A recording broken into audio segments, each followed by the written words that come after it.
You get one chance and one chance only. If I can't inspire you, if I can't represent you as president of A.L. Williams in a way that makes you proud, then folks, I want you to let me know, because I would willingly slip down. I'd want to do that. I've got this company positioned that if I die, I promise you this thing's going to go on like you can't, but this company's bigger than any one person, any group of people. I mean, this is a good company.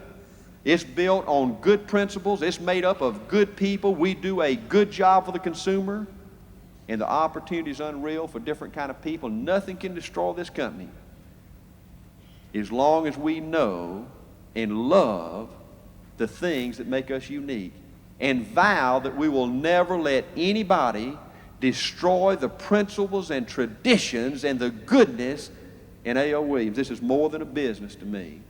Back when I was coaching, we loved it just like we love this. We built the same kind of spirit and the same kind of teamwork and the same kind of toughness and the same kind of aggressiveness. And the thing I'm single most proud of in my entire coaching career, we won big. But the thing my single most proudest accomplishment in coaching, I was a coach for 7 years in Georgia public schools, 5 years a head coach. I never had to call timeout and pick up one kid and drag him off the field in 5 years as head coach. We kept building up that tradition. And all of a sudden, we started publishing that, and our kids thought we were tougher than anybody else. They thought we loved it more than anybody else, just like we do at A.L. Williams. There ain't nobody in this business loves it like we do. You know that, Mike.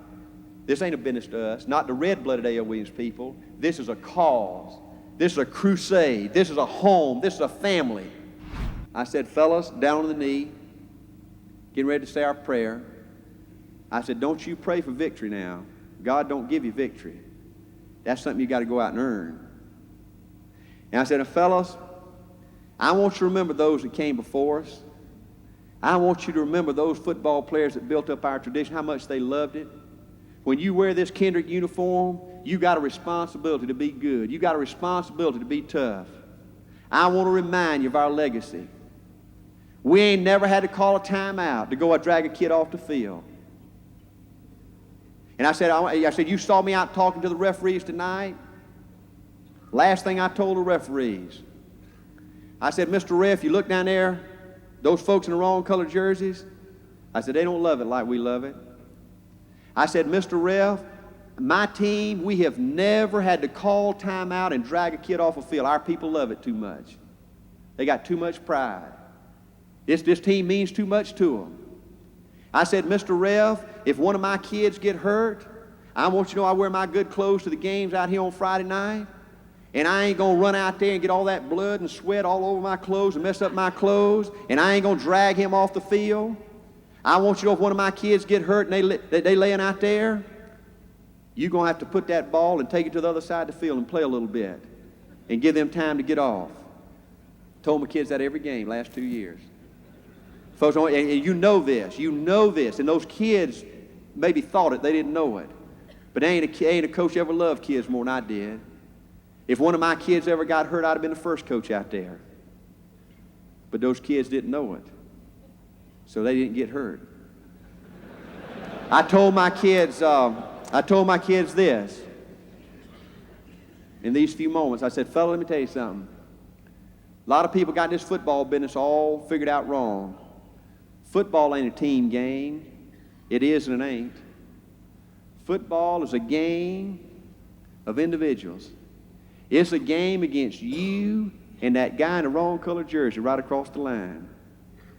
See, this game's going to be won tonight according to how well you do. So you got 10 other guys depending on you.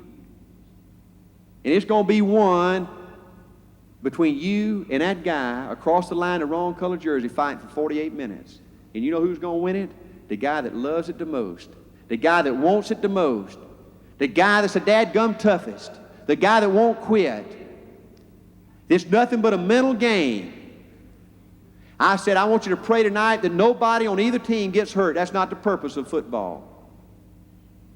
But I said, I hope one day we hit them so hard that in the fourth quarter the referee raises his hands and blows a whistle that the game's over because those folks ain't got nobody want to keep on playing.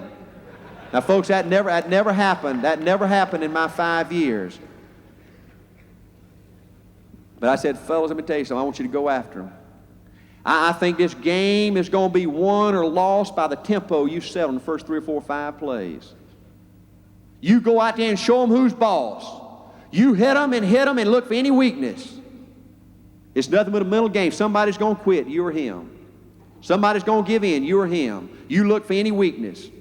If he starts sweating, you know you got him hurting, hit him a little harder.